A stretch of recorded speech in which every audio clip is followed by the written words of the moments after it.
если быть крымским татарином так замечательно, если такая жизнь по силу только нам, тогда скажите, почему же вас осталось так мало?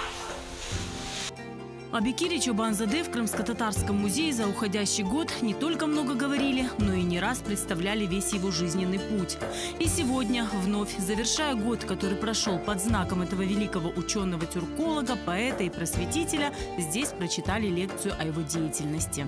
Bu akşamda üniversitenin studentleri iştirak ettiler ve ben bilsem çok bir meraklı ve gerekli tedbir çünkü yaşlar Bekir Чобанзаде'nin tanış oldular.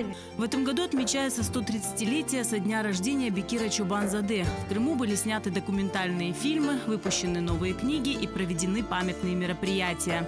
А недавно в Акмесджите появилась и улица Бекира Чобанзаде. Каждый старался внести свою лепту. В этом году в Симферополе, например, одна из улиц приобрела тоже имя Бекира Чобанзаде. Вроде как бы известный факт, да, есть улицы в районах и в селах разных, но, как оказалось, в Симферополе нет.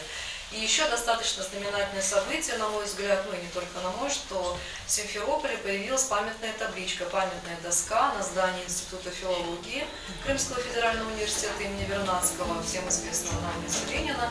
Преподаватель КИПУ имени Физия Кубова Саида Усманова прочла гостям лекцию о жизненном пути Чобанзаде и его работе в Тутайкойском техникуме, о которой она выпустила книгу.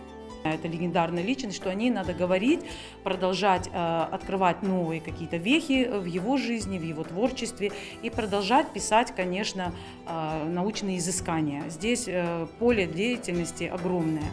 В рамках 130-летия Бекира Чобанзаде в Крымско-Татарском музее также работает выставка, открытая для посещений.